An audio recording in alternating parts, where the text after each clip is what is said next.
Hello and welcome to, what is this? The Comic Conspiracy, episode number 56 for the week of Monday, May 7th. Hello, I am Ryan Higgins. We are here for our All Avengers episode of The Comic Conspiracy because they made a movie this weekend. I think some people went to go see it. I think they made a movie before this weekend. Yeah, I was going to say, that's a really impressive movie. And made it in a weekend. A movie came out this weekend. We have some people here with us. I know of no Asian Avengers, Toby, so I have no funny Avengers name for you. Are there any Asian Avengers?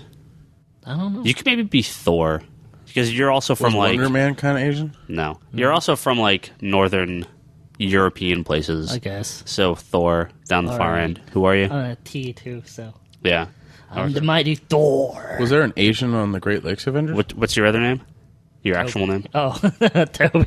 Oh. I was gonna say Donald. Right. Are we staying in character? Our own giant man here. I don't believe he beats his wife, but I guess we'll find out. Who do we got here? Charlie. Okay. Are you Ant-Man as well, or are you just Giant Man? See, Charlie's really tall for people that don't know Charlie, so... Yes, he's the actual real giant man. Yes, I'm just thinking that's never a comparison I considered.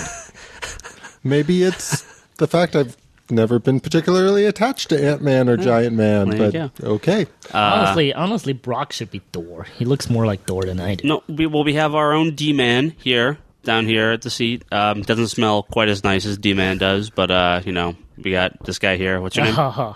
D-Man? Yeah, Oh, D-Man. my God. What's Don't your you name? read comics? Brock doesn't know what he's talking about. See, that's why it's funny. No Captain America comics? What's your name?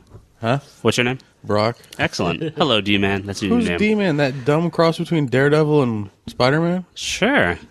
Yeah, well, that's what it is.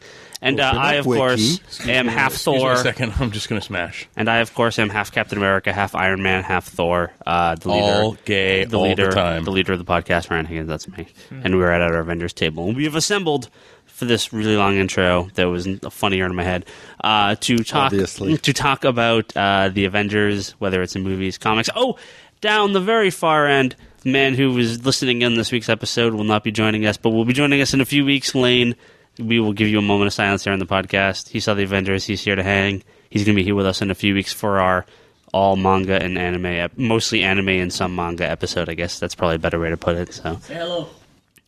you can't hear him. It's fine. But that'll be in a couple weeks. So look forward to that. But yeah, so Avengers. This is a movie. This is also a comic book. I think we've all seen it. Some of us multiple times. Mm-hmm. Actually, Toby, you saw it first. Yes. So you saw it at like a work thing, Yeah. and so you saw it Tuesday night, if I'm not mistaken, right? Yeah. Here's how this episode is going to go as well for people that are worried about spoilers. We're going to talk the general movie stuff, spoilers for the Avengers beating bad guys, I guess. They're at the first part of this episode. I don't want to talk about some comic books, maybe some of our favorite Avengers comics, things we like, things that we don't like. We're going to skip out AVX on this week, but we'll come back to that next week. Related. Yeah, but we'll come back to that next week. All right. But then at the very end of the episode, I do want to talk the after credit scene. So the real big spoilers. If you haven't seen the movie, go watch it. Stop at least after we talk about it. Or go read the Yahoo articles. I'll tell you exactly. Yeah. Well, we'll talk about the after credit stuff at the very end. So people that really don't want to be spoiled don't have to be spoiled. So Cool. There you go. But you saw it first. All right. So let's get. Am I going first then? Yeah, just general thoughts. Give me, because you've now seen it twice. You saw it with us as well opening night. Really, you want me to go first? Because I think I'm the only one here who is not completely happy. No, that's fine. No, I mean I get don't spend 20 minutes talking about it. Just right. Give us your little couple minute topic. The first time I watched it, I liked it, but that was about it. I didn't love it. I didn't think it was the greatest thing ever. But it's because I wanted to see more depth in it. Not depth, like more substance. I really like the dialogue between the characters. I love the dialogue, actually. I just kind of wished we could crank it up a little higher and seen a little more deeper movie. But when I watched it the second time with you, Ryan, and the gang here, I actually enjoyed it a lot more, which is kind of funny because when I first watched Thor, I kind of was like, oh man, they really played it safe. They could have, made it far more interesting. But and again, when I watched Thor again at home when I bought it, I actually enjoyed it a lot more. And the same exact thing happened with the Avengers. The first time I was more judgmental, going, kind of wish I'd see more of this, kind of more of that. But the second time, I actually really, really enjoyed the movie, and it was a lot of fun. Do you think just the energy of being there opening night and being with friends, and does that affect you at all normally? Or? Not necessarily, because obviously we talk Daredevil here, and I don't seem to bow down on it, right? No, I mean, just the energy of being there opening night with the crowds, and you kind of get into it a little bit more. You definitely get into it, and there's a lot of eye candy. There's a lot of eye candy in that movie. Well, and you actually saw it in 3D the first time, right? And we saw it 2D the second time. So I definitely wanted to see it in 2D after the 3D. Did that affect it at all? Well, I have allergies, so my eyes are kind of watery at times, so the 3D one didn't really help. Does that make it look runny? But I was impressed with the 3D in it. I don't think I was going to enjoy it in 3D as much as I did, but after watching it in 3D, I definitely wanted to see some of the fights more clearly, and some of the 3D stuff goes kind of shimmered, so I definitely wanted to see the 2D versions as well. Yeah. Cool. So, Charlie. Yeah. Now you Marathon Man. You were the one, of us that went to the longest version of the Avengers, to the big AMC marathon, 12 plus hours or so of Iron Man, Incredible Hulk, Iron Man 2, Captain America, Thor, and then Avengers at midnight. You almost had the order right. It was Thor. I'm sorry, Thor, Captain America, and then Avengers at midnight. You're right. So I forgot the Agent Coulson intermissions. Yes. So tell us, how was that? That was awesome. There were a lot of things that actually stood out at this event that I just have to give AMC tons of props for. Each movie had a introduction by Agent Coulson, sort of treating it like typical S.H.I.E.L.D. This is being shown for your eyes only, blah, blah, blah, talking about Tony Stark and such. Which is cool. I call it out. Yeah. I call it out. There's going to be something special for Charlie screening. I call it out that only Charlie's going to see. Yeah. Agent Coulson, for those that remember the movie, he's the S.H.I.E.L.D. agent guy that's kind of in all the movies with Nick Fury. Yeah. And all that was very funny. It was definitely something I looked forward to at the beginning of each movie. There were no trailers, even in front of the Avengers. It just had the intro, then the typical be courteous to those around you. And that was also kind of nice. Just how accommodating the theater was, though, kind of blew me away because, as you said, they had people there for 14 plus hours. There were people camped out before this thing at like 6 a.m. starting a line. That was not me. Did they camp out at the Starbucks next door? You sure that wasn't you? You just showed up. You didn't even camp. You just showed up. And said, well, how did this work? Were they any sort of reserved seating or just first come, first serve? You're like, first come, first serve, and they had various things they were giving out. They had some like special 3D glasses that were character themed. They had a comic book, which I didn't get a good look at, but I think it may have actually been one of the free comic book day Avengers books. They had a little like lanyard kind of thing and like a Lego Avengers poster. So, I mean, they had some just sort of general freebie swag, and all that was on a first come, first serve basis. And they were really nice about it. They were kind of letting people ask, do you have a Captain America glasses? And then they'd find that within the stuff and give people what they wanted. And cool. Then even as it started, they made a call that basically all the, like if you buy a popcorn, it was free refills all day. If you buy a soda, it's free refills all day. That's normally limited to one refill. So you ate 400 bags of popcorn that day?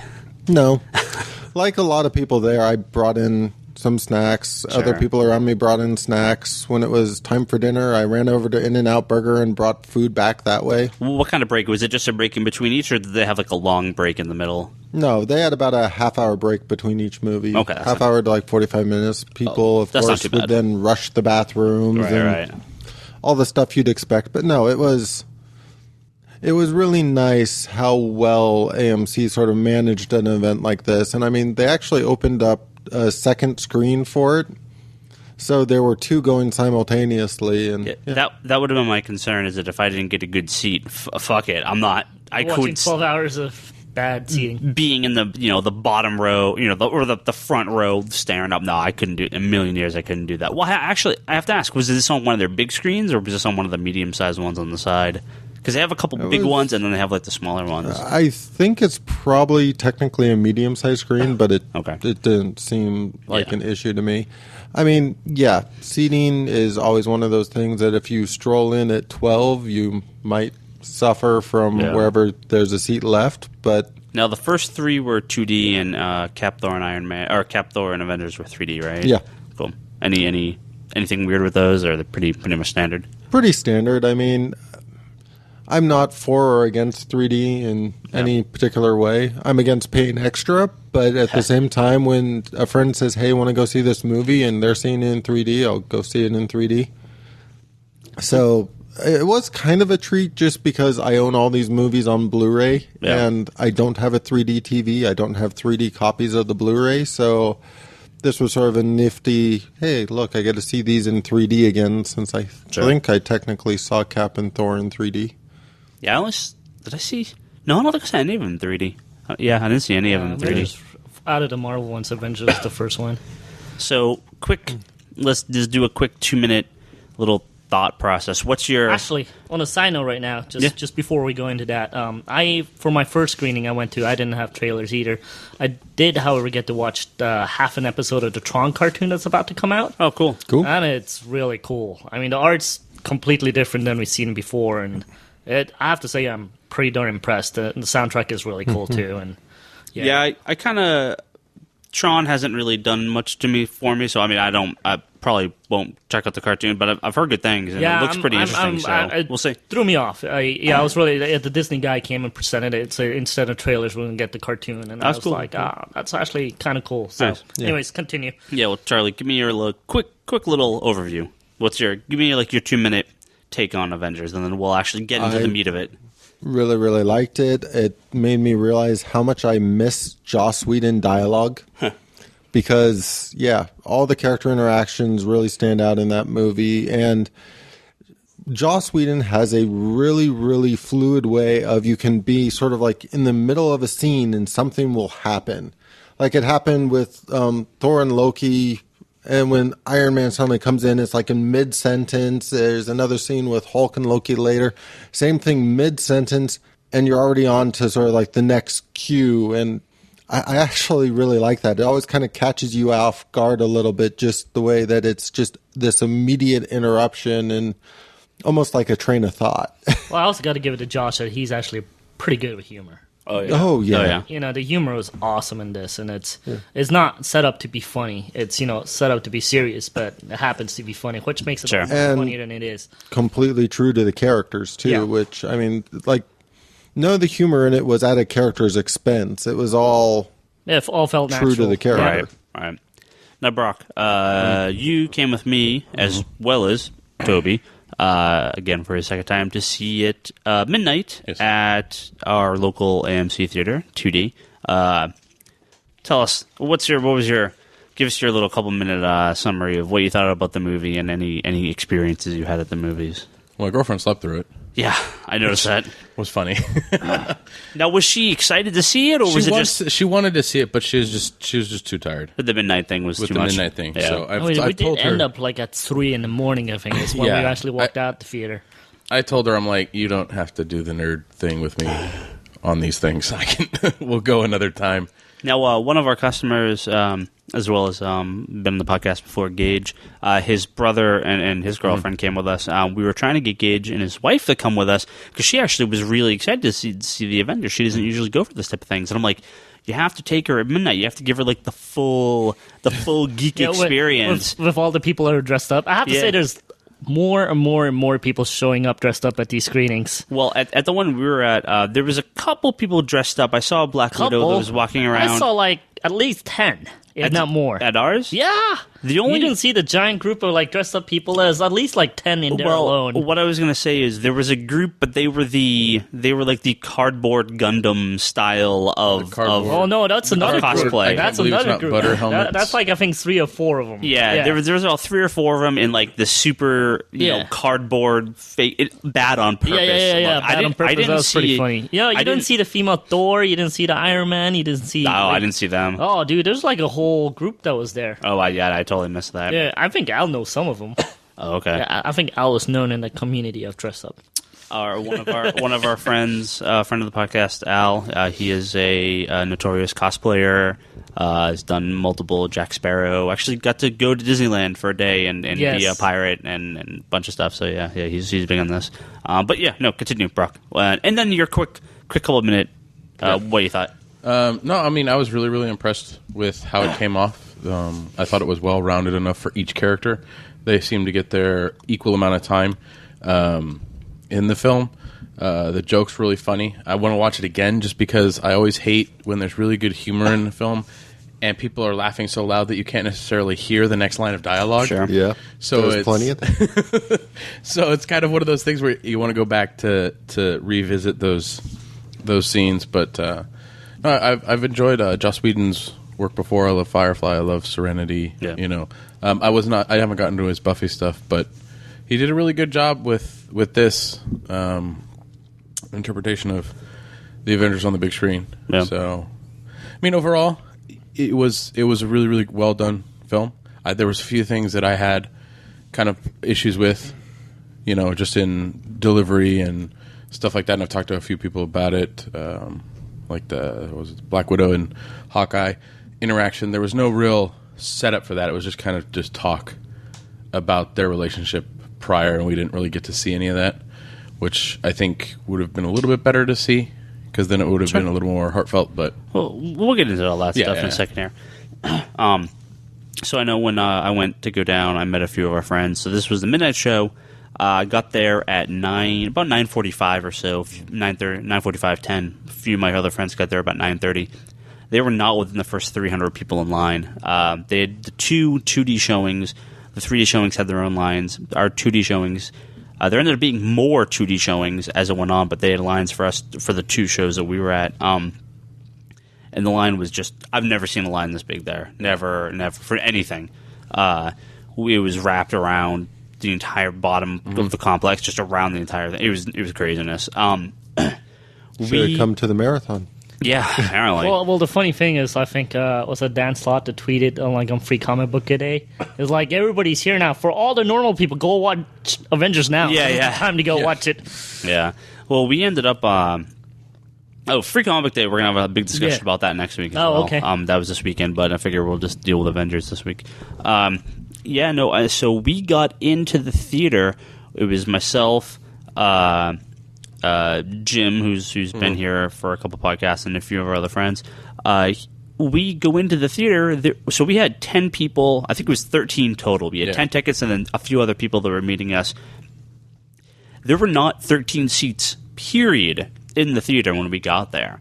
So I told them to kind of keep around looking for seats. I ran over to 2 of the other screens, almost all full. I ended up way down the hall at one of the smaller, but it was like only half empty. It was like half full. Yeah. So I was really lucky that we got in there. But it was like they way oversold these shows, or people were sneaking in or something, because again, I had to go to 4 screens to even find a seat. We were running late because we were eating at TGI Fridays, who changed their menu again, which was disgusting. And you called, and I called you, or you had called me and told me that you were now in Theater 13. And I look at my ticket, I'm like, but it says Theater 1. Yeah. There were no seats in Theater 1. I told people, you could try to get to this theater, but you're not getting in because there's no seats. So we were there 3 hours and 2.5 hours early, and there was no seats. So whatever. But well, you just have to pull a Charlie. Let's start the line all entirely. Yeah, you show up at the theater, go, where's the line? They go, what line? They go, I am the line. Yes. Well, so for me, I mean, real quick, Avengers quickly catapulted itself to just about the top of my list of superhero movies, and this is as good as I think you're going to get these days. The effects were great, the story was fun. if you're a comic book fan, the story was a lot of fun. It's just, the action was amazing. The special effects were great. The humor was great. Everything about this. And I'm not the world's biggest Joss Whedon fan. I mean, I like Joss Whedon, but I don't Yeah, I don't think I still haven't forgiven him for Angel yet. I think I'm still not there yet. I watched half of Buffy. I never saw Angel. I saw Firefly, and it was all right. I never saw Serenity. I don't watch Dollhouse. I never watched any of this other stuff. Lane's giving me the look. Lane's giving me the look. But this, has catapulted him, obviously. I'm buying the Astonishing X-Men and Joss Whedon omnibus his now. Comics, and here's the thing. His comics have been really good. His run on Astonishing X-Men was really good. His Buffy comics have been good. So he's obviously a fan. And you could tell from this movie that there are so many fan moments. Obviously, at this point, we're talking spoilers, except for the very end. So, but even very little things like, I think it was Iron Man at the very beginning when he gets a phone call and he's like, "Oh, hello, this is Tony Stark, life model decoy, blah blah blah, leave a message," and that's just a funny thing that probably 10 people in the audience got, but the 10 people that did were like, "That's great." Yeah. Well, I guess our 10 people knew what it was. I don't know if anyone else did, but no, I laughed. And there were definitely a couple other moments where just real little things that the comic fans would know and not the average person who's just only seen the movies. But Avengers. This is a good movie. So, yeah. In the end, they delivered what they promised. They promised a giant, crazy team-up movie. And that's really what it is. It was fun. It was action-packed. It was great. It was fun. So they delivered what they promised they would do. So a lot of props to them. No, I mean, the plot of this movie was fairly simple. I mean, I was talking to my girlfriend about it afterwards. She was like, I like the action, I like the comedy. She was like, the plot was pretty basic, but whatever. Loki, who you remember from the Thor movie, basically gets the Cosmic Cube. Why they call it the Tesseract, I don't know. but he gets the Cosmic Cube, it's a cooler name for it. Which is from Captain America. Yeah. Right, the Captain America movie, that's the thing the Red Skull had. And he basically is using this to summon the Charlie, you're gonna have to help me out here because you've read more. Chitauri, right? Yeah. Which are the Skrulls. So these guys, for those that don't know, are the ultimate Skrulls, basically. Not the real Skrulls. Right. Yeah. So in the ultimate universe. So we might still get the real Skrulls, maybe. Which I'm still, for me, it really begs the question of why they didn't use the Skrulls. And I only assume it's caught up with the FF movies. Yeah, is it? That'd be my guess. That's the general assumption Ryan and I were talking about, just because, as far as I know, the Skrulls were introduced in Fantastic Four, and Super Skrull has got to be under the Fantastic Four. Yeah. Mm-hmm. Yeah. Well, the other thing... It's hard because Cap is Johnny, which is really weird. Well, it's a different studio altogether. They can reboot that if they want to, yeah. But no, the Chitauri are basically the ultimate Skrulls, but in the Ultimates they can morph too. Right. They just stayed put. Yeah, they didn't seem like they were the Skrulls. They didn't seem like shapeshifters. They just kind of took that one form. Well, I mean, just in terms of everything, in terms of the way that they worked, and see, this is Joy's like being like, well, we are spoiling, but we're not spoil. So spoil the shit out. Wait, except for the end. Yeah. I was basically going to say the way they're defeated wouldn't work against the Skrulls. Oh, just kind of killing off the mothership. The motherships, right. So I cut out of the Ultimate stuff pretty early, and I haven't really gone back. But I think, Charlie, you've read more of the Ultimate stuff than I think all of us. I mean, you keep current on it, right? I'm still behind on some of the Ultimate stuff, just because, oh my god, Ultimates 3 burned my brain. It burned everybody's brain. Yeah. Well, I mean, so is this accurate to the comic versions at all? Do they deal with this mothership type thing, or is this not in anything I've seen? I mean, in the Ultimates, there's like a whole bunch of just ships, and there's not really any single fighting creatures. It's just they're dealing with a whole bunch of ships. So it's kind of like, the fight scene in Return of the Jedi is just dumped into the airspace, and then that's all you see. What I kind of got out of this was it doesn't matter what they used. These were just kind of a ground troop, a fighting force that Loki wanted to use to take over the Earth. Yeah. I mean, my feeling was they didn't want to use the Kree or the Skrulls, or they couldn't use the Skrulls, again, because those are characters that you may want to save. Those are big threats and big alien races within the Marvel Universe, and you may not want to have them just be generic foot soldiers. And then the Skrulls, again, maybe being tied up with the FF movie and not being able to be used in the Marvel Universe movie, which would suck. There's a lot of stuff with the playing around with genetics and augmentation of genes and stuff like that, especially with like the Skrulls and the Kree and all that. So there's a lot of weird stuff in the comic books that goes on. But I think the Chitauri were something that were introduced in the Ultimate Universe and never really kind of went too far with. So they were it's kind of like a safe. Yeah, because if I read a book about them, I have no recollection of it. I don't even know what they were in. Well, it's funny. Yeah, he did. What? The first two Ultimates runs. That they were in that? Isn't that the Is that the villains? Chitauri? Yeah. That's the Chitauri. We thought you looked it up because when we went to look it up on the computer, it was a link that already been Ryan visited. doesn't like the writer of those two stories, so he probably... Oh, yeah, that's true. Yeah. I blacked it out. Yeah. I remember... Arch nemesis. I remember so little about Ultimates and Ultimates 2. So awesome. I read them once. They were okay when they came out. You just remember but... the wife beating and well, the really ugly stuff. Yeah, but geez.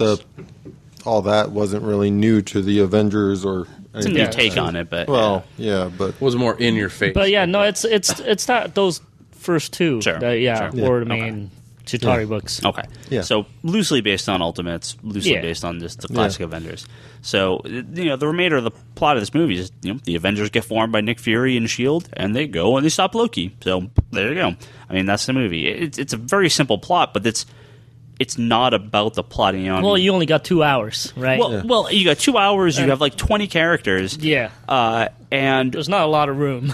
well, and what they can do with these characters, especially the ones that haven't had their own movies, like Black Widow, Nick Fury, Hawkeye, they do so many great, just little character moments with these guys throughout the movie to kind of get you into their backstory for people that don't know. Now, Brock, I know you said you didn't care too much for Black Widow and Hawkeye's. Well, I like the characters. But their backstory. But their backstory wasn't like we got a little bit with Natasha when she was called in, right? Because she's in the middle of a job, she's doing something. We see her in action. We've seen her in Iron Man 2, so we've kind of had an introduction to her. With Hawkeye, I don't think you need anything else than what we've seen with that. Well, but that's the thing is with Hawkeye, the only introduction we got was a guy holding the bow back in the Thor film. Right. I mean, most people didn't even... And most people, that was a fanboy thing. Right. And then now we have Hawkeye, and we don't really get any backstory on him, but there's interaction between him and Natasha.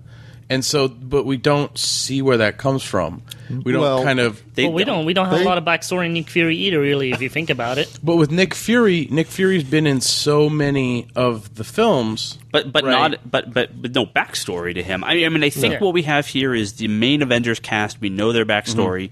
These are the guys. Now, if they want to spin them off and do their own things, well, then that's fine. But how many times has Nick Fury or Black Widow or Hawkeye had their own comic book that lasted for more than 6 issues? I mean, so rare. So, and again, I think this is just a case of some characters are just meant to be supporting characters. I really like Hawkeye. I mean, Hawkeye's a great character. But he works best in a team setting because of who he plays off. His solo books have never really worked for me.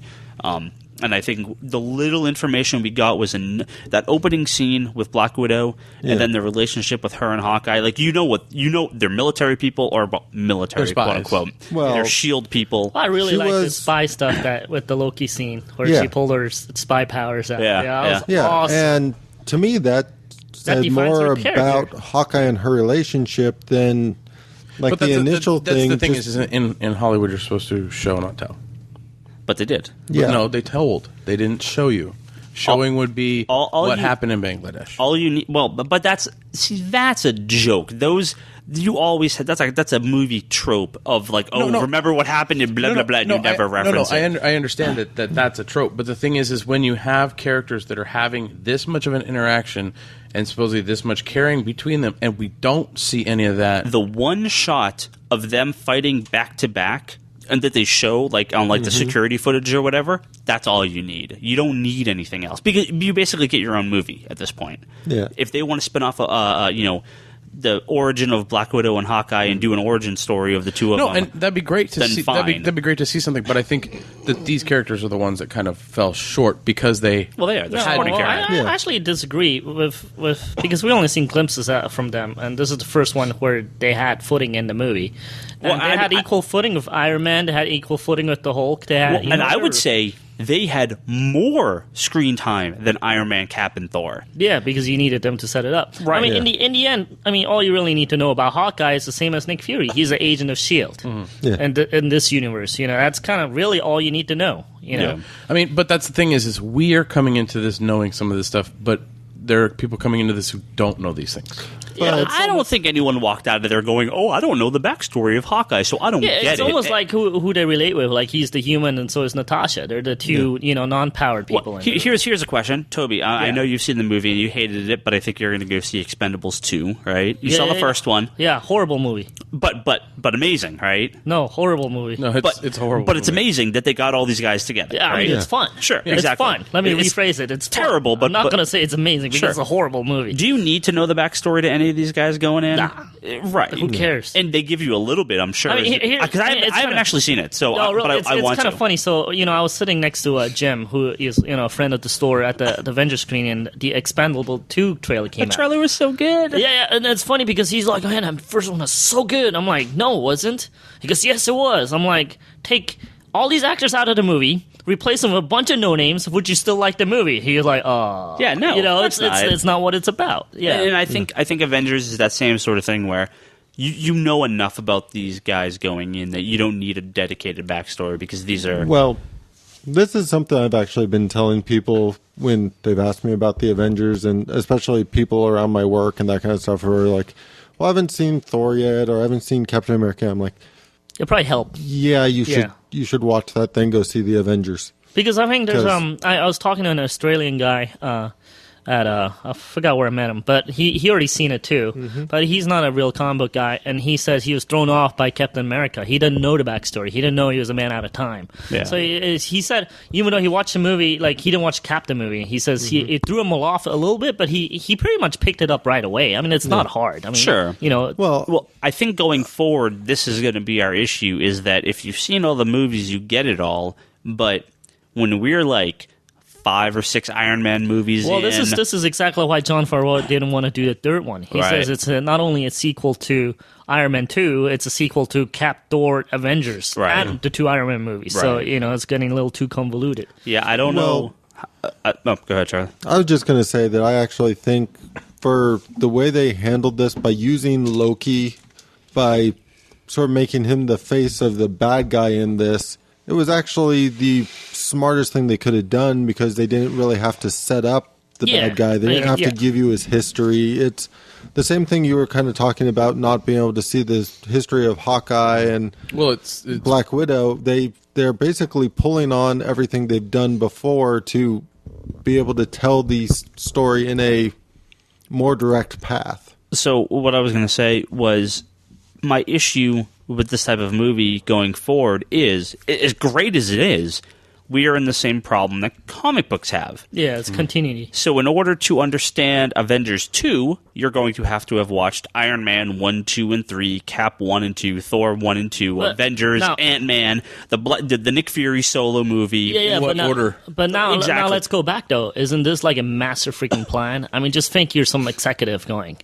If someone is getting into Avengers 2, they're going to have to rent or buy all these movies. This is like genius. But it's like genius. this is also the problem. Yeah. Is you're going to have just... Avengers may be the high point. It may be all downhill from there. Avengers is here. Avengers 2 has to be here. Yeah. So you're setting a bar higher for Avengers 2 for all those people that It might...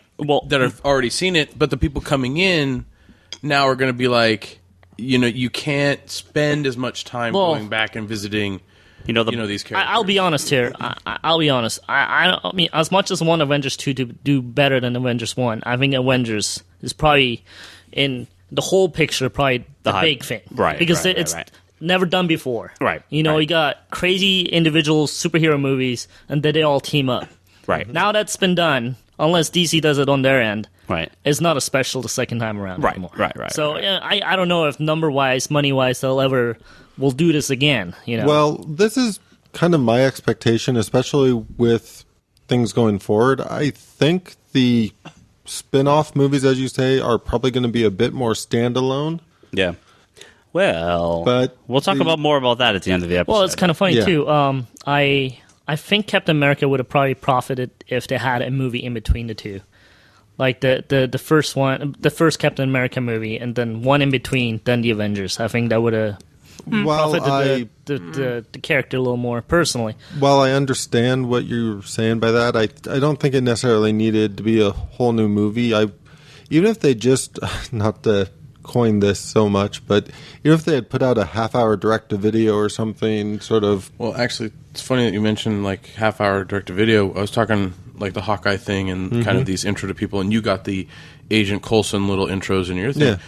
Yeah. I think it would have been nice to kind of get these little, not necessarily trailers, but little shorts beforehand to kind of get you prepared for the Avengers movie, like an Animatrix kind of thing. Yeah, like kind of an Animatrix thing where you get these little shorts where we get to see Hawkeye and Black Widow out there, and if the short does really well, then maybe that can branch off to its own movie out of it. The same thing with the Hulk and stuff like that. Like with Ridley Scott's been doing it with Prometheus, with the they've had little YouTube videos. Yeah, little YouTube videos. The David commercial.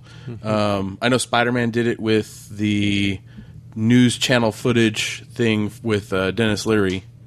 They had that released prior. I think those nice little kind of tidbits that we get at the beginning that you can kind of see and experience beforehand, those are things that can help like a film out, like you said, with like, a 30-minute, short, but not necessarily 30 minutes, but maybe it's like, a 10-minute YouTube video or something where it's like... Well, you also don't want to get into the trap either. Like, you don't want to have a film where you have to see a bunch of stuff. In the end, it's cool that it's all there, but in the end, you want to see the movie too. So, yeah.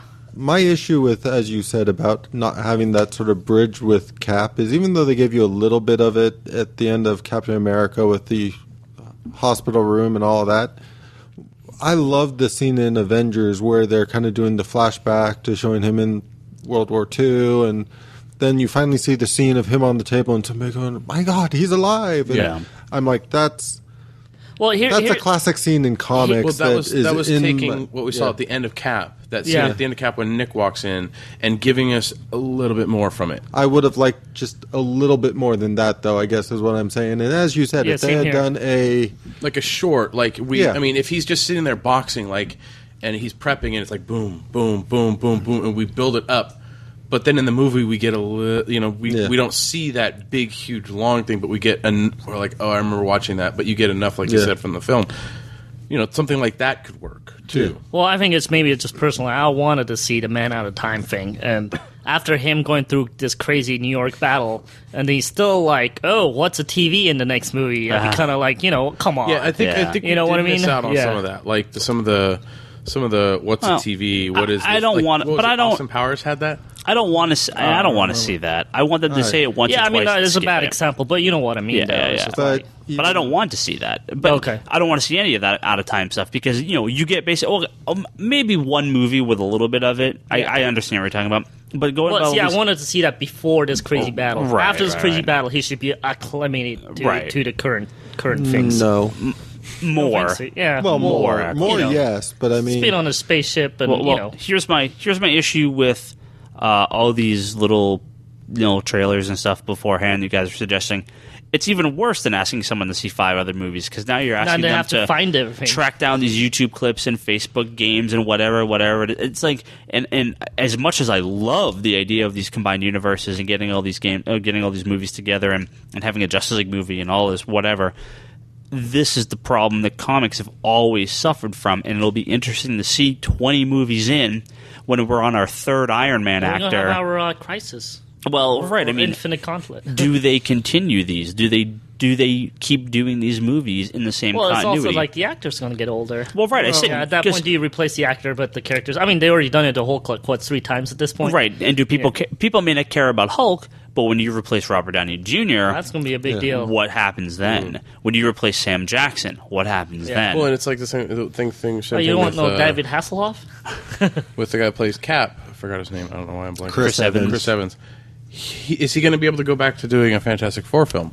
Oh, he's not. Well, they already killed that franchise. Okay. Yeah. But that's the thing is like, so now he can't go back, so you can't go back that way if you move. And Spider-Man should be real interesting this summer because, I mean, for me, Batman and Superman, I think, had enough break between the reboots. Spider-Man, it's not been that long. No. So it'll be interesting to see what the reaction of the crowd is to a reboot of a fairly recent movie. Hulk, to me, didn't reboot. Or Incredible Hulk didn't reboot Hulk. It just continued it. I wish... I mean, this is kind of a spoiler here. I wish they could have hired Andrew Garfield and just have a scene of him, even in street clothes, just in the crowd. Maybe snapping a picture. He doesn't even have to say a word, so he doesn't have to be Peter. It could be like the man in the crowd. That would have been awesome. Yeah. Sorry, Charlie. Well, yeah, no. And like what you said with the Spider-Man. And just from the trailers, it seems to be the ultimate, kind of...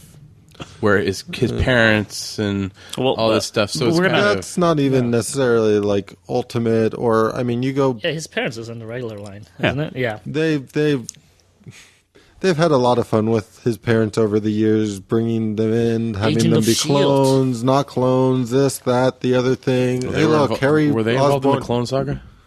There was a part, I don't remember. It was around the Clone Saga. I don't remember if it was during the Clone Saga, but Harry Osborn basically had, I don't remember if they were sand clones or what they were, but his parents came back and it turned out that they were evil because Harry Osborn, before he died, had hatched this master plan. Why don't we talk about this when we have the Spider-Man podcast? So hold on. Before we go on, I want to do something here, and then we'll talk about the Avengers comics, and then we'll get to the very end because we're already running long here. Not long now, but time's moving quick. Yeah, we got it. We can talk longer than the movie. The only thing that matters, money. Mm-hmm. Money and reviews and ratings. Yep. Money. Avengers made a whole fuckload of money. Yep. Mm-hmm. Avengers, as of Box Office Mojo's official numbers, which is generally pretty accurate, their total for May 6, 2012, which was Sunday, $207 million, 438,708. That's U.S. alone. Cash money. Foreign is 447,400,000. That's as of, I believe that's 12 days. How much did it cost? I think that was 10. Is it 10? Okay. That's what I was hearing. Production budget was... It's been out for almost a week and a half before that. Production budget was $220 million. Oh, Jesus Christ. Add in advertising, probably half that, if not that again. Yeah. But whatever. $100 million. But it could be $400 million. It would still be a profitable movie. Yeah. Wow. This has made... I mean, let's give it to Marvel Studios. They took a big gamble out. This could have gone wrong in their face. We would have never heard of Marvel Studios ever again. Sure. But yeah, it sure paid off. I mean, they started off on a high note with Iron Man, and, Hulk had a bit of a dip, but it still was a profitable movie. It still made money. Yeah. Iron Man 2 did gangbusters. Cap and Thor did, absolutely respectable money. Yeah. Now, if I'm not mistaken, I don't have the exact numbers here in front of me, but Cap... Thor did 181. Cap, this is just domestic. Cap did 176. Hulk did 134. So you're talking Avengers internationally and domestically has made more than those three in the U.S. combined. Yeah. It's made as much as Iron Man and Iron Man 2 in the U.S. combined. Internationally, in 10, 12 days or whatever. We have the highest opening weekend ever at 207. We have the fastest to reach 100 million, fastest to reach 150 million, fastest to reach 200 million. It was not a Friday record, but it was a Saturday record of 69.6 million and a Sunday record of 57.1. Harry Potter has the record. Now, it'll be interesting to see what happens with Avengers this next week. In the long run, yeah. Because Harry Potter, the last movie, although it took that record, it plummeted that following weekend. Because literally every person on Earth that wanted to see it saw it opening weekend. And for Dark Knight did really well because just everybody kept watching it. Dark Knight, people kept going, and it got word of mouth, and it went longer and longer and longer. And, I have a funny story about the Dark Knight. I was hanging out with some friends who are not comic book people. I'm like, let's go watch the new Batman movie. It's really good. You know what they told me? No, Toby. Let's go watch The Dark Knight. I hear it's really good. I'm like, okay, all right, let's go watch that movie instead then. Well, so I think this is the difference between, I'll actually talk about this in a second, but it'll be interesting to see what kind of legs Avengers has because what it also has that is unheard of for a summer blockbuster is a 93% Rotten Tomato rating, which is amazing. Yeah. And 96% audience rating, which is amazing. I mean, that is Dark Knight Spider-Man 1 level of reviews that they're almost universally positive. And these are the movies that have made these ridiculous records. There's no way around it. We are getting every Marvel movie ever, and that there's a half dozen executives at Warner Brothers just got fired over the weekend because a Justice League movie is not out yet. So it'll be real interesting to see what happens, both with Marvel and DC and all the other comic companies as going forward, because this could mean a lot more comic movies with insane success. With Walking Dead, with Thief of Thieves already being slated for TV, It's Hollywood is grasping onto all of this material. It's about damn time. Well, we saw it. Well, they finally paying respects to it. I mean, there's two things. I mean, they always grabbed the material, but they were not necessarily respective of it. Well, we saw it in the 70s and the 80s with Superman and Batman. They obviously went to it, but we didn't get much. We saw a slew of crabby superhero movies in the 90s, but it was stuff like Tank Girl and Judge Dredd, and it wasn't the big properties. With Spider-Man, it started. But you could tell that as the movies went on, and we recently watched Spider-Man 1, 2, and 3 over Free Comic Day, that it was veering pretty heavily from the source material, and they were trying to, in the FF movies, they were going in these weird directions, and to Marvel go through and be like, we're going to make this a movie, but comic accurate, and we're going to try to make this as close as we can to the source material. Well, you have storyboards. It's really funny because on most of them, it didn't really work as well, but for Blade, it's almost the opposite, just because they kind of weird and did the original work. It actually really paid off for them. They had nothing to do with Blade. I mean, Blade had no... I mean, of course, there were previous Blade comics, but so few of them. Exactly. For that one, it paid off, and the rest of them, they just kind of started wearing off. But when you have something like 500 issues of Fantastic Four to play off of, and you come out with these movies, it's like, exactly. You lost the plot. All you have to do is pick the best stuff out of each of the storylines, and you basically got your movie. Right. But you can't add too much. No, you have to find. This is what the Avengers did really well. I mean, even though I wanted a deeper Avengers movie, it balanced everything really well. Well, this actually is perfectly segues into what I was just going to ask you. So let's start at the far end of the table. Toby, I'll give you your 2 moments. Okay. Because I got 2, so I have to give everyone else 2. Oh, all right. What are your 2 favorite moments? And I know we're all going to have. I know we're all going to have one of the same ones. I think you guys are all going to hate me. Go for it. No, you guys are all going to hate me. No. My favorite moment is when Hulk drags Loki and smashes him like a rag doll. Awesome. That's all of our favorite moments. It's like that's a given. It's really what's your favorite moment other than that. All right, other than the Hulk. All right, hold on. So that scene, I just want to say for people that haven't seen it, or that have seen it, it's one of the cinematic best scenes ever.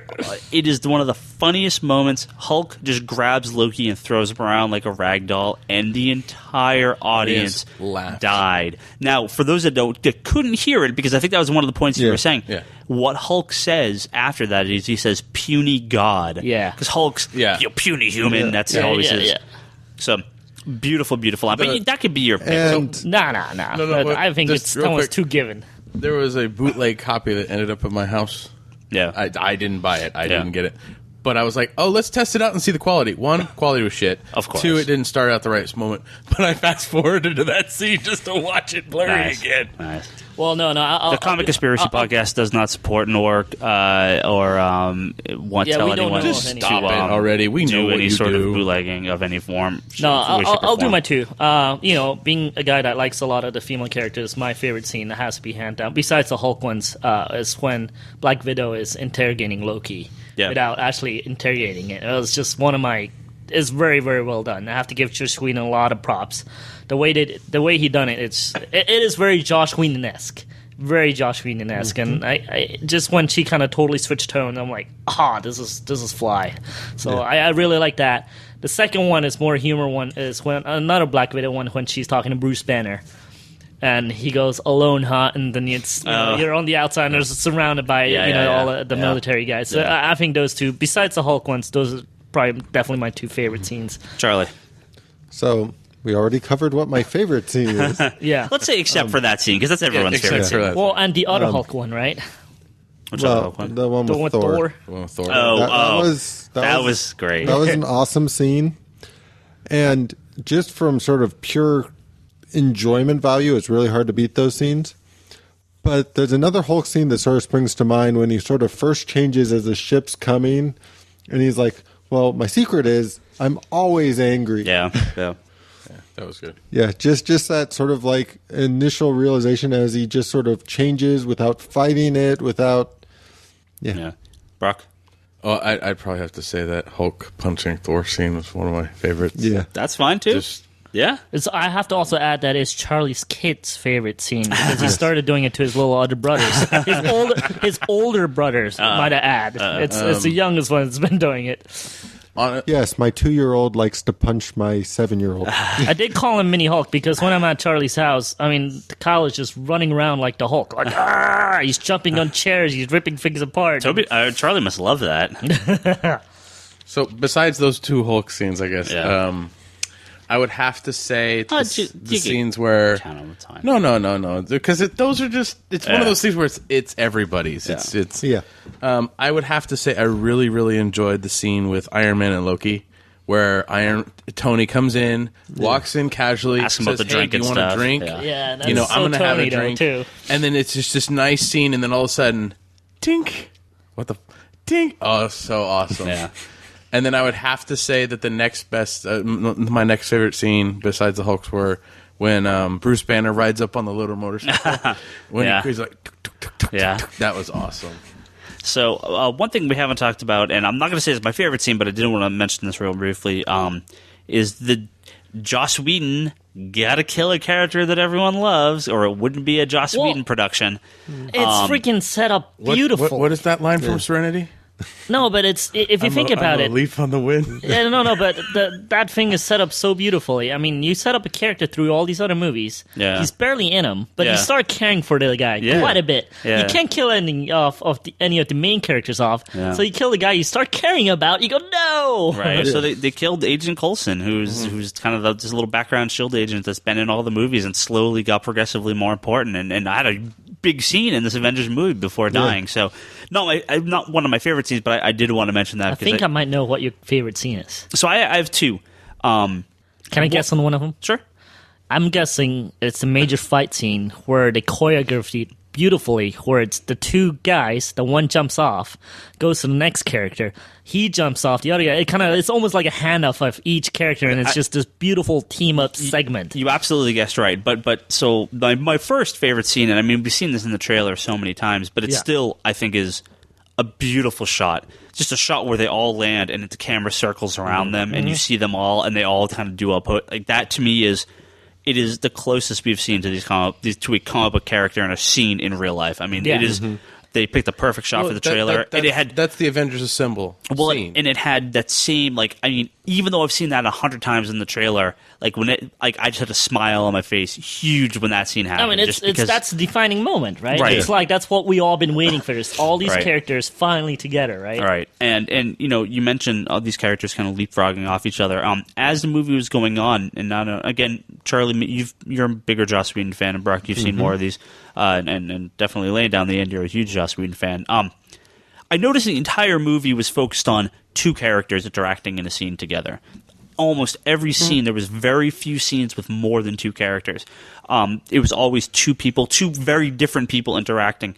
And so when you get to the very end, when, I don't know the exact order, but you have Cap and Black Widow, and Cap jumps over Black Widow to knock someone out, and Hawkeye comes down, and then Hawkeye shoots off an arrow and jumps up onto the thing, and Iron Man comes down next to him, and then Iron Man reaches over and grabs Thor, and then him and Thor go off to go fight the bigger mothership, and then it's just building in intensity. It's a beautiful, really beautiful that scene shot. Is just without a single word shows that these characters have moved on from just being these weird, random heroes to a team. Yeah, they're a team. And these individuals have come together as a team. That shot, I have never seen a shot like that in a movie. Even your glorified Transformers 3 didn't have that shit. You have Optimus Prime, kicking some ass, but he kind of does it by himself in Transformers movies. Well, that's because this really should just be called Optimus. Yeah, it should be.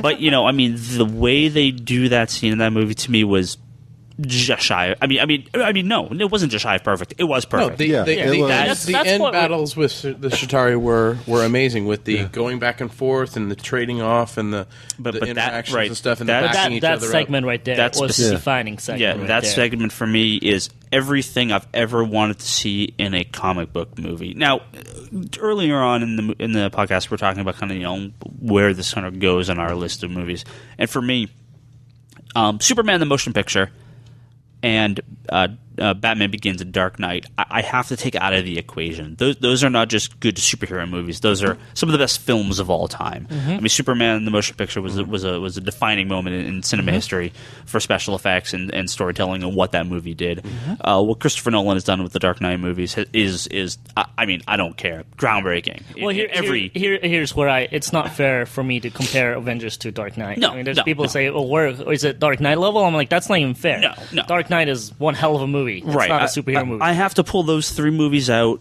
as being just above and beyond the art form.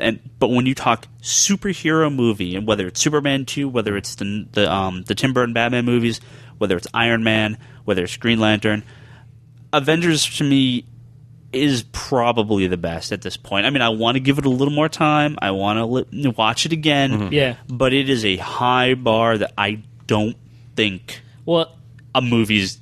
And it's maybe not fair to compare to older movies and maybe like the X-Men movies because Fox is doing their own thing with them. But you know what makes this special too? It's kind of funny. I mean, what made Dark Knight so special? The second one, they took so much realism. They took it away. It's almost like it's one hell of a movie. Yeah. This makes it so special almost for the other reason. It's such a superhero movie. Right, it's right. bloody fantastic. We finally got a comic book on the screen. Right. I mean, that's what it boils down to. Right. It's the Avengers movie was a comic book on the screen. No apology. No, it didn't need to retcon stuff. Mm-hmm. It did it exactly the way it would be in the comics. The humor was there, the characters were there, the emotion was there, the interaction was there, everything was there, and it felt like it came right off the screen more than any, I think, of the other movies, because you had all the Marvel movies from Iron Man and up have been really well done. Mm-hmm. Even Hulk, which is probably my least favorite, but I still like it. It's still Incredible Hulk. Yeah. It's still a fun movie. It took the absolute best parts of all those movies with none of the filler and none of the if the very little bad stuff, and put it together, and it is, in my mind, I mean, as a superhero fan and comic book fan, just perfect. Knock anything, but I mean, some of them did. I mean, like Incredible Hulk did. It was fun. I enjoyed Incredible Hulk a lot more than I enjoyed Iron Man 2. Yeah, but it was funny because you watch this movie, and now everybody wants a Hulk movie again. Right. Well, this is the first time we've seen Hulk funny on the big screen. And here's the thing, and we gotta switch topics here for a second. But I don't want a Hulk movie. I don't want another Hulk movie. I don't think Hulk can make his own movie. Well, they're developing actually a TV show, aren't they, again? And that may be a little bit different. That may be okay. But again, 2 Hulk movies, and I enjoyed them both. They had good parts and they had bad parts. But Hulk in this was better than all of them combined. Yeah. I think this is the way Hulk works best. Is in this team big, setting, in a team setting, coming back to the Hawkeye thing. Exactly. Yeah. I don't know. I've never been again. I'm just not a fan of the Hulk comics in general. He's never been a character I've followed in a solo fashion. Yeah. But put him on a team, and it's great. I did want to. Go ahead. I was just going to say I do quite a bit disagree. I agree they haven't quite found the right footing for the Hulk in terms of the movie format, even potentially with the Hulk in this movie. The comedy in this movie wouldn't work in a solo Hulk film. No, but it is possible to convey the Hulk in such a way that it just wouldn't be the same Hulk TV as show what's in here.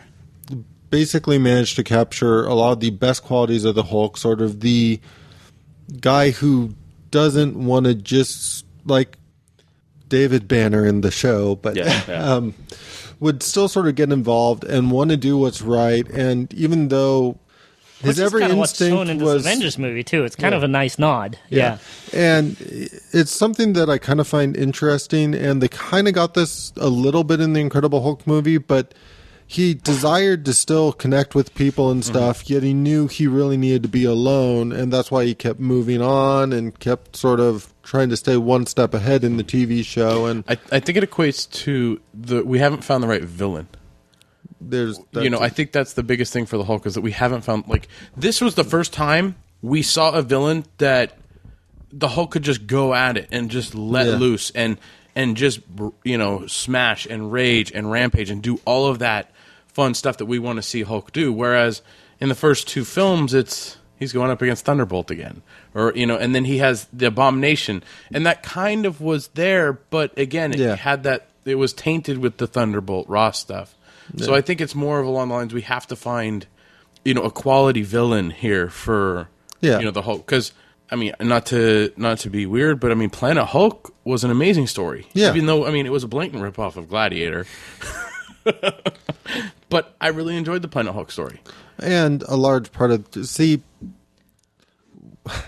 Hulk is a great character, and you always kind of love when the Hulk shows up, and it's hard not to get excited when Hulk's on screen, but you really need the Bruce Banner sort of stuff. And part of the reason why Planet Hulk works so well is because, yes, the Hulk was there all the time, but was still very, very centric to sort of the Hulk as a character. He talked, he interacted. It wasn't just the monster unleashes. And I was actually talking about this a little bit because I've always seen this also in the comics to a degree.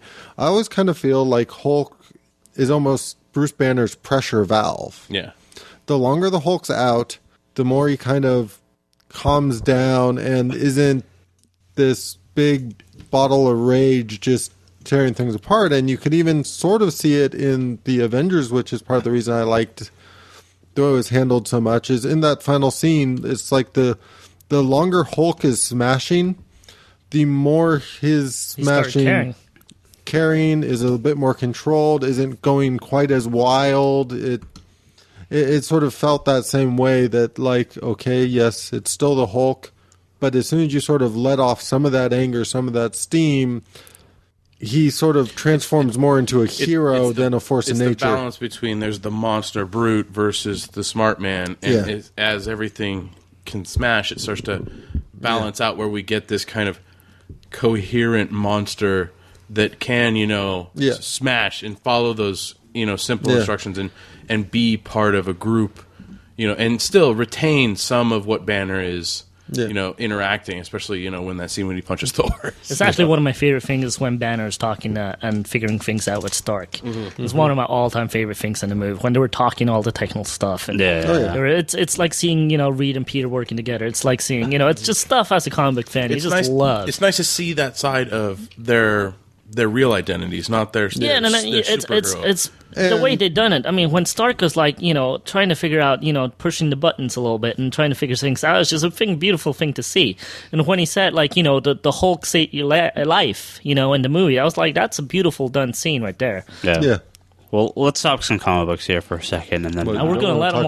I think we're going to get a lot more Hulk because he's signed for like 6 movies. We have to do the Easter eggs real quick. We're going to talk about some comics here real quick, and then we're going to talk about the ending. Okay. So, comic books.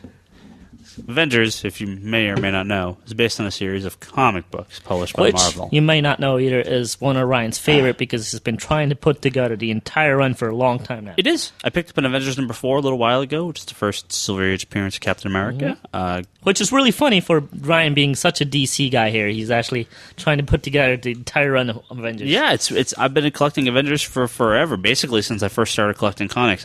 It's unfortunate I'm not a fan of the current incarnation of the teams, but who is? But a lot of people. It's still a lot of people. But I've been putting together a run for a long time. I'm down to like 20 issues I need or something. It's real. I mean, they're all in the first 30, 35 issues. All the pricey ones. Yeah, but that aside, do you have number 1 yet? No. One day, Ryan. One day. But. Avengers had a long when we make our own Avengers movie, that's when you can afford it. Nice. But there have so many good Avengers comics out there. I thought it'd be cool just to, real briefly mention a few of them that are kind of our favorites. One that I'm sure many people will agree with. Kurt Busiek's run, we mentioned this a few times. Mm-hmm. When he came back and relaunched Avengers back in the late 90s after the Heroes Reborn stuff. Oh, yeah. They've been collected recently under the Avengers Assemble trade paperback line. I think there's 3 volumes out now, 4th is coming out. To me, this is the best of the classic team, the best of bringing in new members, which is something in an Avengers tradition going back to the earliest days. it's not a modern comic. I mean, it doesn't feel like. I mean, it definitely wasn't published in the last 5 years. Yeah. So it's got a bit of an older feel, even though it's only from the 90s. Well, do you think that come Avengers 4 or 5, Yeah. we even have the same team still? We're talking about actors replacing actors. knows? What if they don't? What if Tony's in there for only like 15 minutes and it's a new team? Toby, it could be the brown coat Avengers. It could be your favorite. It could be Cersei. It could be Wasp. Who's actually a wasp. Hey, as long as it's the Expendables kind of deal, where at least they got them there on the screen, I think we'll enjoy it. Nah. So We'll see. I think anyone that's watching Avengers, if you're looking for something that's a little bit more classic, despite not being all that old, it still doesn't feel like it was. It wasn't published basically from the Bendis and current era, so it's the previous generation of comic. Well, this is I read these back when they originally came out, and I enjoyed them when they came. I remember enjoying them. I didn't even know that was what the Avengers Assemble was collecting. So I'll probably have to go pick those up. But I really enjoyed those. But the one Avengers run I did enjoy, which is what the movie is more based on, was the first 2 Ultimate books. Which is very different than Avengers, really. Which is different than Avengers, but it is more of kind of the movie Avengers that we got that Joss gave us. I I don't know. see that. Yeah, me neither. Because I just think like the characters are so different in that one, which made that comic special. Mm-hmm. It's just that Thor is not the Thor we saw in the movie at all. No. But the thing is those characters are. It's Ultimate Shield recruiting the classic Avengers is what this movie was. Yeah.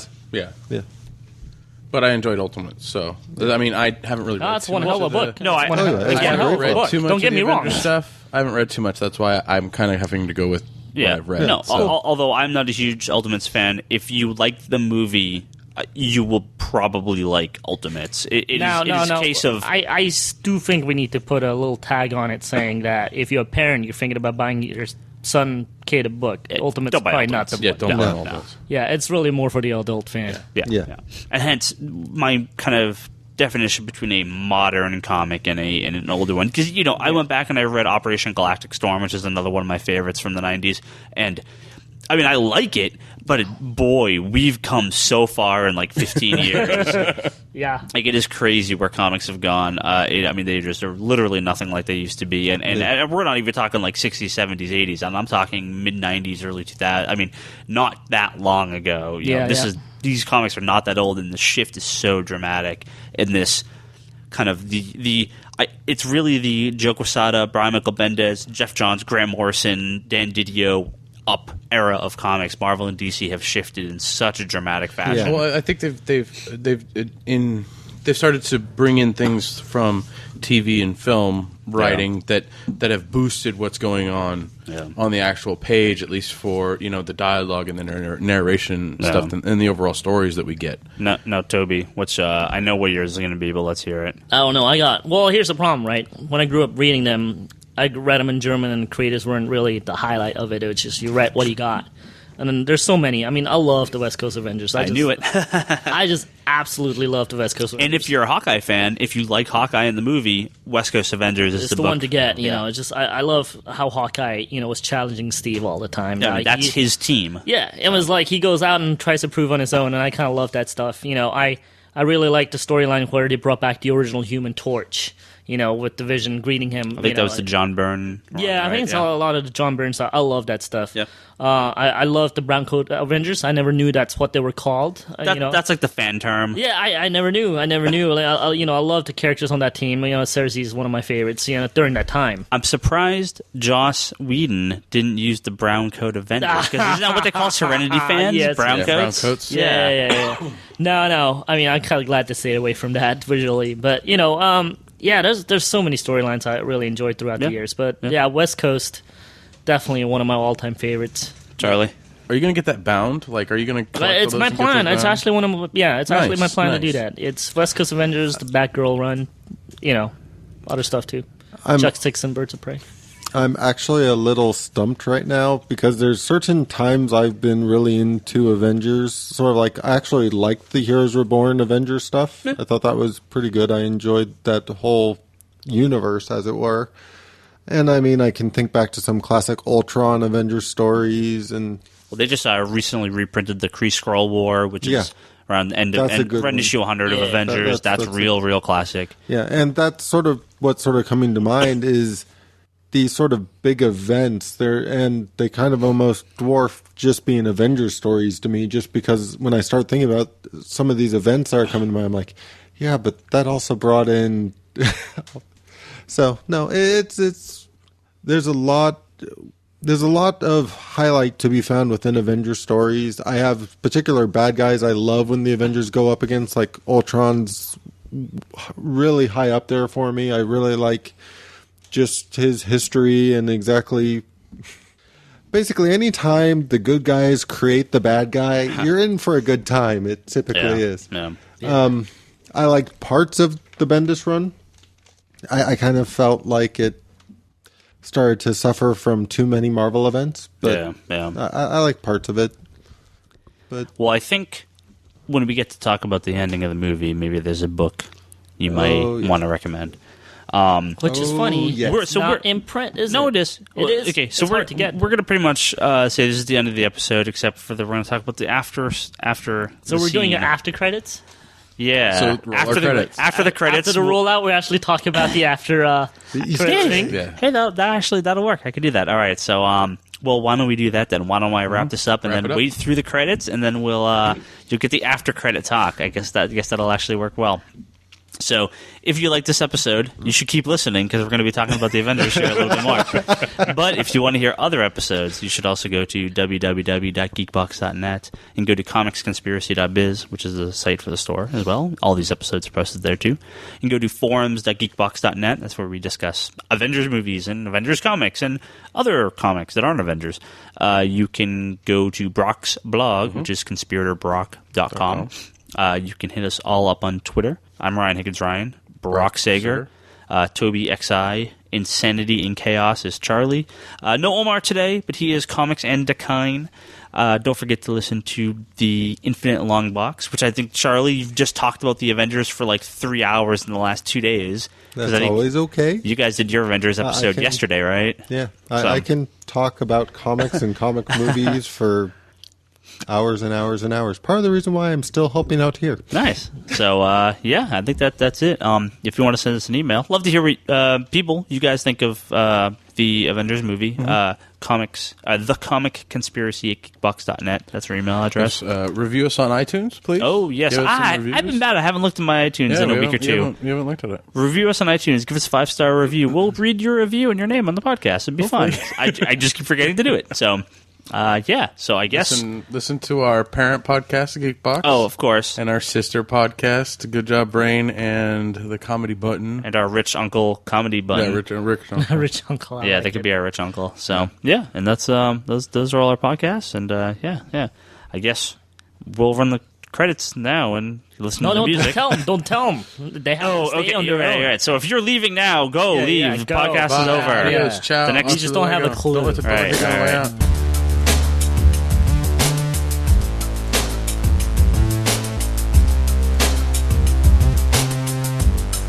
And you've sat through the credits, so now we're going to talk about some end of the Avengers spoilers. Can you add just the music from the Lord of the Rings, Return of the King, in there, just the whole 20 minutes? 20 minutes.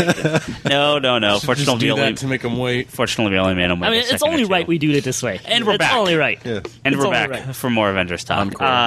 We actually can't talk about this for too long. We're going to hit our monthly limit here on our stop stalling on our time here. But we got some talk. Or hit stop. All right, Ryan, we'll just do let the cat out of the bag, or however that's called. So, for those that stuck around through the credits, we were greeted with possibly, I think, one of the most exciting scenes I've seen in a comic recently, or in a comic book movie recently, especially for an after-credit scene. And that, of course, is the Avengers meeting at the shawarma and eating food, which, I mean, to me... I knew Thor was a loud eater, but... Joss Whedon has taken this movie to a new level. Oh, wait, that's not what I'm talking about. Although shawarma places did increase in business this week. Although that was a fantastic episode. After credits scene. For those not in the U.S., there was a fantastic scene at the very end of all the Avengers eating dinner, which was just really funny. But no, the actual after credit scene we're here to talk about is the revelation of who Loki and the Chitauri working for is none other than Thanos. The Mad Titan. The Mad Titan. If I'm not mistaken, he's from one of the moons of Saturn. Is that right? Is that Saturn or is it something? He is one of Marvel's big bads. Basically, Marvel's Darkseid. If you're familiar with Darkseid from DC. Well, this is my question because I haven't actually gotten the Thor Blu-ray yet. But is the Gauntlet in it? It's in the trophy room. It's in the trophy room because we didn't see it in the movie. I don't believe it's actually in the trophy room. What I've understood now, when this movie came out, when Thor came out, they had the Infinity Gauntlet, which is a very classic. For those who don't know, there's a very classic Avengers and Marvel event called the Infinity Gauntlet, which Thanos gets the 5 gems of power. They can basically control all of reality and time and blah blah blah. It's also very famous with Brock for a whole different reason. Yeah. Oh, they basically go up against and eventually stop Thanos because he didn't destroy the universe. In the Marvel panel and booth at San Diego, they had the Gauntlet prop. Well, Marvel at the showroom floor at San Diego has always kind of been crazy the past couple of years. I mean, with Iron Man, they had all it the got Iron stolen. Man They actually displayed it, but someone at took Thor, it. They had the Thor sort of like thrown there for people to take pictures on, and they had certain props and stuff. At the last, I think it was for Avengers, is when they had various props and stuff on display, and one of the props was the Infinity Gauntlet that they had on display. Now, what I understood, I don't think it's actually in the Thor movie. From what I understand, there's an empty pedestal that's in Odin's trophy room or whatever, weapons room, and it's supposed to be on there, but it's missing. And I believe that's the deal with the Gauntlet. I don't believe it's actually in the movie because I've rewatched it. I've gone through that scene. You don't see anything unless it's in a deleted scene or something. I'm like 99% sure because I remember reading this that that's where it's supposed to be, but it had been stolen. I'm assuming by Thanos. So yes, and Thanos was born on Titan, hence the Mad Titan, the moon of Saturn. The Tesseract, yeah. Well, I'm just saying that could have been what was there, since they mentioned that was in Odin's trophy room as well. At one point, yeah. So whether they're going to use Thanos in the Infinity Gauntlet or whatever, I'm not sure. Well, this is actually where I'm really wondering, because I can't see Thanos and this stuff with the Infinity Gauntlet being a big part of Iron Man 3 or Captain America 2 or almost like a little hints. Well, here's what I think here's how I easily think how they can deal with this. Right? I think they're going to use the Easter eggs. I think that's going to become the Easter eggs for the next series of movies, is Thanos getting the different gems. Well, if they're going with Thanos, and if we're going to have him collecting the Infinity Gems, which is what Thanos has done in the comics previously, you can have one of each of the gems in the movies. And have him be like, the gem of time or whatever, and let me just get the actual list here. Hold on. It's the gem of time, the gem of power, the gem of reality. No, is it real? No. Yeah, it's hold on. Life. Yeah, it's Life is one of them. If I where recall. are the gems? Here we go. It's been for bloody ever. Yeah, soul gem, power gem, time gem. Oh, and then where the hell are the rest? That's what I meant by reality. Yeah, soul, time. Oh, here we go. Soul, time, space, mind, reality, power. So I mean, those are the 6 gems. I think was one of them introduced later. I don't remember. I think because I remember there being 5. I think maybe because the 6th is on the base of the hand. 6th is the one that goes here. All right. Yeah. So these gems basically allow the user to basically do whatever. The gem of reality. Oh, I can in Infinity Gauntlet, he's like, well, I wish half the universe was dead and half the universe died. Yeah. That's just Thanos trying to appease Mistress Death, which is his love. Which, as a comic book fan, the Chitauri saying, it's would like be courting death. Yeah. It's he smiled. That's what he's doing. You knew exactly what they were talking about. So, right, I mean, I could easily see them having, what's his face? Who the hell's going to be the villain in Iron Man Mandarin. 3? Mandarin, right? Mandarin has the power gem, right? Yeah. Cap can go back in time, and they can do a World War II Cap movie because of the time gem, right? I mean, out of time. Yeah. You can have Thor come across the space gem. There are easily ways to get these things into the movies and have them just sort of be this little MacGuffin. Or maybe not even very important to the main plot, but have the end, again, Thanos building the gauntlet throughout the course of the movie. You can even do the Soul one for Hulk and Banner. Sure. Yeah. So, I mean, there's so many different things they can do. I don't see at least I'm hoping the various gems don't play a big part in any of the movies. I literally think they just need to be the Easter egg building the gauntlet. Well, yeah, it's just like at the beginning of Cap where we go and he goes, oh, look at this nice little trinket, and he drops it on the ground. And then he goes over to the Tree of Life and actually gets out the real thing, where this would be more along the lines of, this is what you thought it was, but this isn't the reality of it. Yeah. And, you break it and there's a gem inside. Well, it's like in Iron Man 1, all the little rings were in there. Yeah. They never said it outright. They're just there. Mandarin's ring, supposedly, Yeah. Well, I think in Iron Man 1, if I'm not mistaken, the rings were like the people. Right, no. They wore the rings. If you the look actual at it, rings? they wore the rings. Yeah, they actually wore. Oh, right. Well, each one of the people had one of Mandarin's rings. Yeah. Right. So, it'll be... Thanos is as big as a threat just side of Galactus, so I guess since Galactus they didn't make him a cloud. He's a space cloud hanging over. What do you think? I mean, do you think one day if, they get the rights back to FF, they do Thanos in the second movie and Galactus in the third? With all the heroes? That'd be awesome. It would be awesome and everything, but I mean... Like the real Galactus?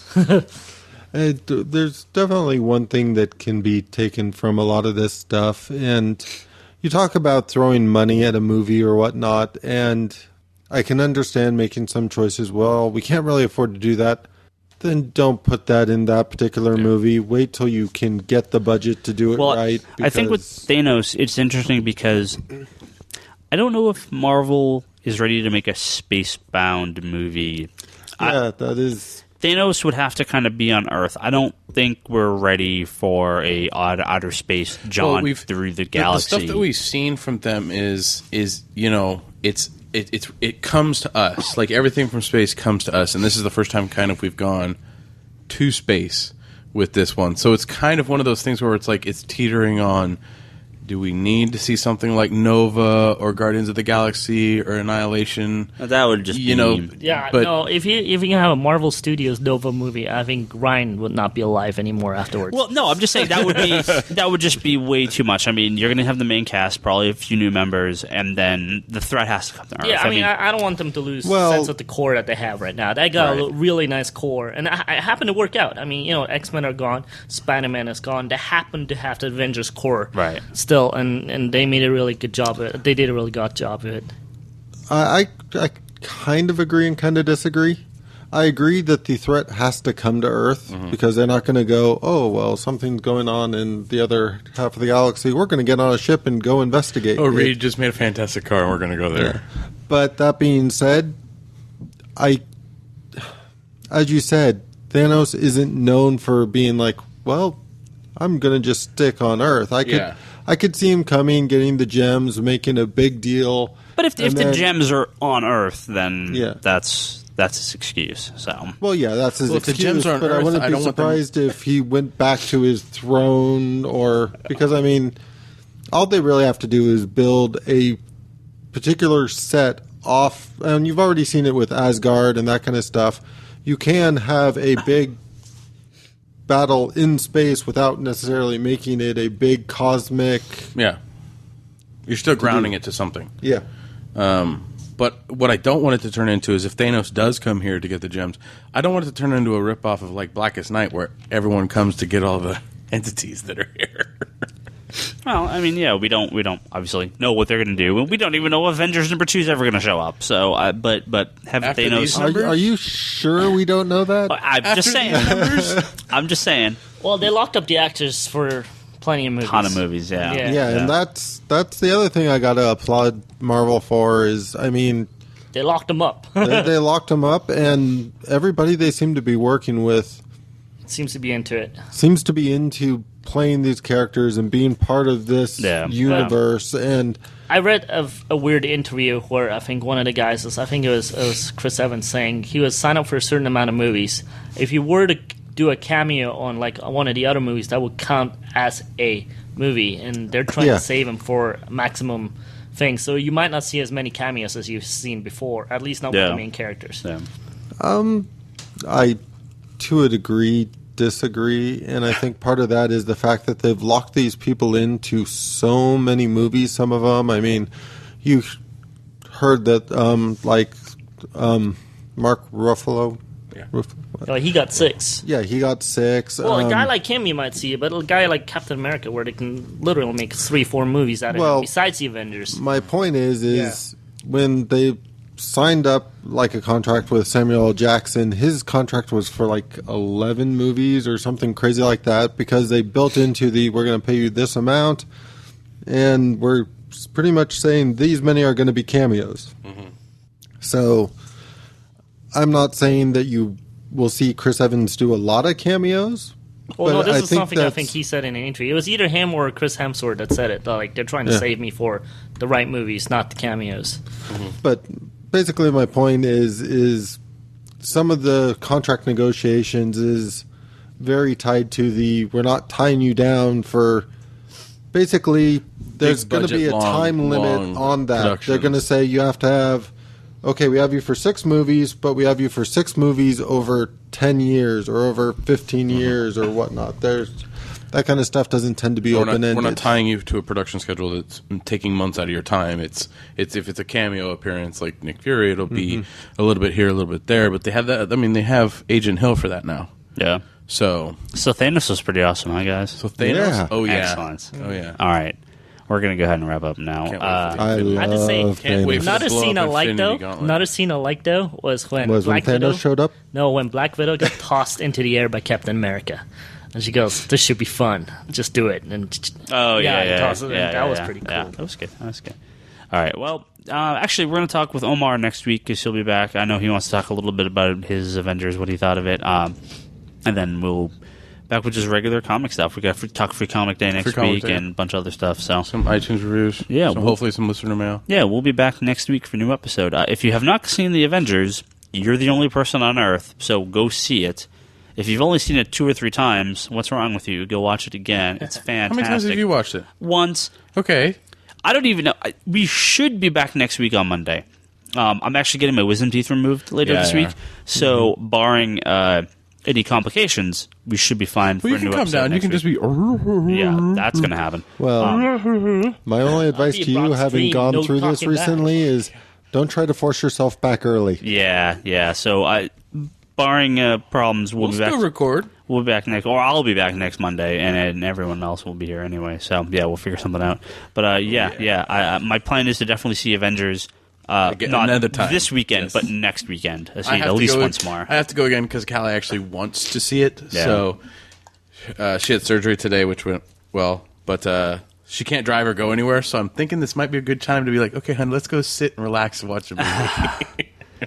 All right. Well, we will be back next week and close it out. I need more friends. I got nothing. Let's go eat. You just go by yourself. Who cares? It doesn't matter. No, I already know my immediate reaction to somebody who goes, "Hey, do you want to go see the Avengers?" Yes. But all my friends have already seen the Avengers. Why you go again? I've already gone twice. This is why you make a Facebook page. I'm going to go watch it again. Who's with me? Yeah, that's true. The time and see how many people show up. Well, you guys shall go see Avengers again. And then I'll hopefully see Avengers again. And then we will see you guys next week after we watch Avengers once again. So, talk to you guys next week. Thank you.